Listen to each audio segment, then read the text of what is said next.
Every night, Arham would lie on his bed staring at the ceiling fan spinning slowly above him. His room was small, warm, and always messy. Empty snack packets covered the floor. Clothes were hanging from the chair like forgotten memories. His phone screen glowed brightly in the darkness while motivational videos played one after another. Work hard in silence. Success requires sacrifice. Winners never quit. He watched them all. He saved quotes. He imagined himself becoming rich. He imagined buying a luxury car. He imagined his parents finally smiling proudly. But every morning, nothing changed. His alarm rang at 6 a.m. He pressed snooze. Again. And again. Then suddenly it was 10:30. Half the day was gone. Tomorrow I'll start seriously, he whispered every night. Tomorrow never came. Arham was not stupid. He was talented. He had ideas. He wanted success more than anything. But he had one dangerous enemy. Laziness. Not the type people laugh about. The silent type. The kind that slowly destroys dreams while making you feel comfortable. The kind that says, you can start later. You still have time. One more video won't hurt. One more nap. One more scroll. Days became weeks. Weeks became months. And slowly, Arham began watching his life move forward without him. His classmates started businesses. Some got jobs. Some learned new skills. Some failed, tried again, and improved. Meanwhile, Arham stayed exactly where he was. Same room. Same excuses. Same dreams. One afternoon, his mother knocked softly on the door. "Beta, how long will you stay like this?" "I'm trying," he replied without looking up from his phone. But deep down, he knew he was lying. Trying is painful. Trying requires movement. Trying requires discipline. Arham only wanted results, not the process.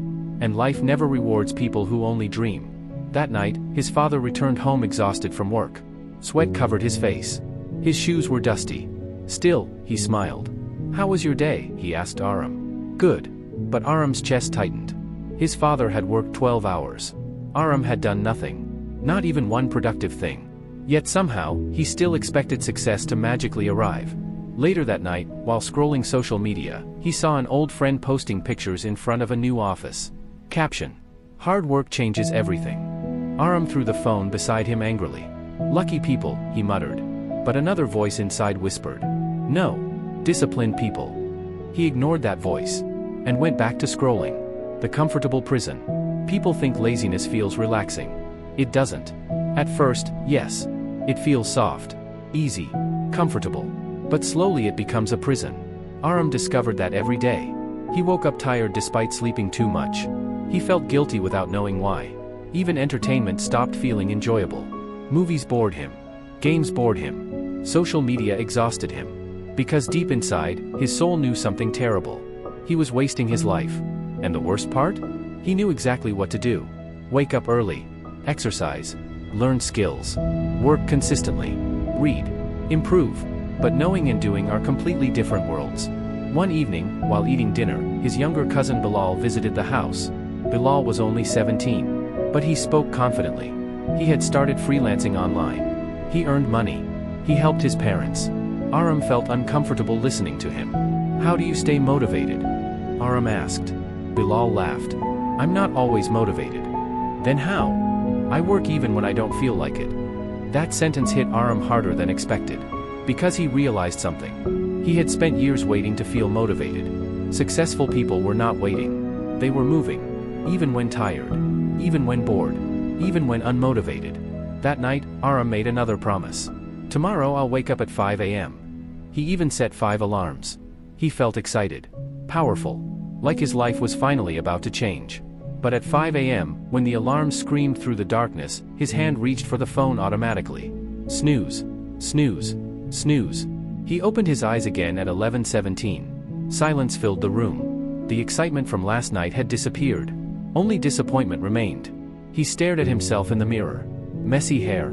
Sleepy eyes. No energy. No confidence. For the first time, he asked himself a painful question. What if I ruin my entire future because I can't control myself? The question haunted him. Because suddenly success no longer felt far away. Failure felt closer. Very close. The old man at the tea stall. A few days later, Arham left the house to clear his mind. The evening streets were noisy. Motorcycles rushed past. Children played cricket. The smell of chai floated through the air. He stopped at a small tea stall near the corner market. An old man sat there quietly reading a newspaper. His beard was white. His eyes were calm. Arham ordered tea and sat nearby. After a few minutes, the old man looked at him. "You look tired." Arham laughed weakly. "I do nothing all day, yet somehow I'm always tired." The old man folded the newspaper slowly. "That's because the mind becomes heavy when life has no direction." Arham stayed silent. Then unexpectedly, words poured out of him. "I want success. I really do. But I keep wasting time. I keep delaying everything. I know what I should do, but I never do it." The old man nodded. "Do you know the difference between successful people and lazy people?" "What?" "Successful people act before they feel ready." The sentence pierced deeply. The old man continued. "Your problem is not laziness. Your problem is addiction to comfort." Arham looked down. Because it was true. The old man pointed toward a construction worker nearby carrying heavy bricks. "You think he enjoys that work?" "No.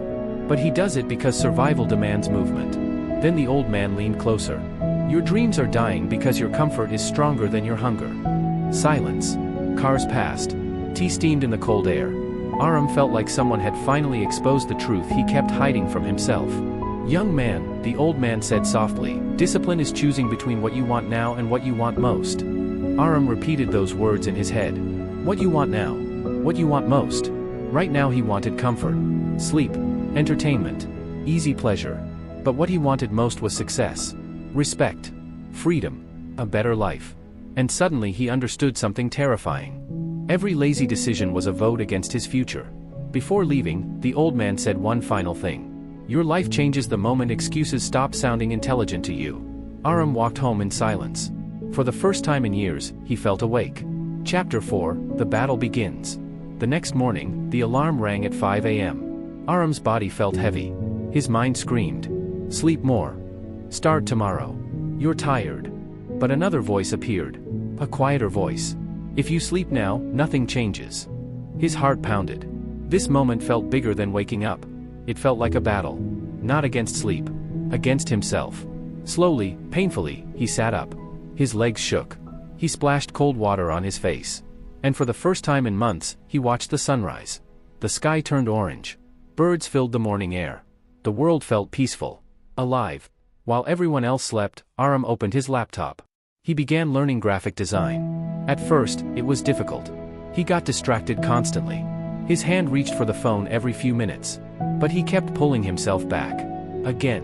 Again. Again. After 2 hours, his brain hurt. But something strange happened. He felt proud. Not because he achieved success. Because he finally kept a promise to himself. That small victory changed something inside him. Later that day, he wanted to waste time online. The temptation felt overwhelming. His mind whispered, "You worked enough already." But he remembered the old man's words. "Your comfort is stronger than your hunger." "No," Arham whispered. And he returned to work. The first week was terrible. His body resisted discipline. He missed old habits. He felt bored, restless, sometimes angry. Because discipline is painful in the beginning. Lazy habits don't die quietly. They fight back. Hard. Some mornings he failed. Some days he wasted hours again. But unlike before, he stopped making excuses. That changed everything. Instead of saying, "I'll start next week," he said, "I failed today. I'll try again tomorrow." That mindset kept him moving. One step, then another. Slowly, momentum appeared. And momentum is powerful. Because once a person starts moving consistently, staying still becomes uncomfortable. Chapter 5, The Painful Truth. Months passed. Arham improved. Not dramatically. Not magically. But realistically. He woke earlier. Worked longer. Complained less. Learned new skills. And something surprising happened. He began respecting himself. That feeling mattered more than motivation. Because lazy people often lose confidence not because they are incapable, but because they repeatedly break promises to themselves. Every unfinished goal weakens self-belief. Every delay sends a message to the brain. I cannot trust myself. Arham understood that now. One evening, he opened his old notebook filled with goals. Become successful. Earn money. Help parents. Get fit. Travel. He stared at the pages quietly. Then realized something painful. Dreams are easy. Execution is rare. Millions of people want success. Few are willing to become the type of person success requires. That night, his father entered the room. "You've changed," he said. Arham looked up. "How?" "You look alive again." Those words nearly made him emotional. Because for years, he wasn't alive. He was existing. There's a difference. Existing is waking up, eating, scrolling, sleeping. Living means building, growing, fighting for something meaningful. His father sat beside him. "When I was young," he said quietly, "I also wasted time. I thought life was long. Then one day I realized something." "What?" "The years move faster than your excuses." Arham stayed silent. Outside, rain tapped softly against the windows. His father continued. "Young people, Your support gives us strength to create more stories. Please like and subscribe.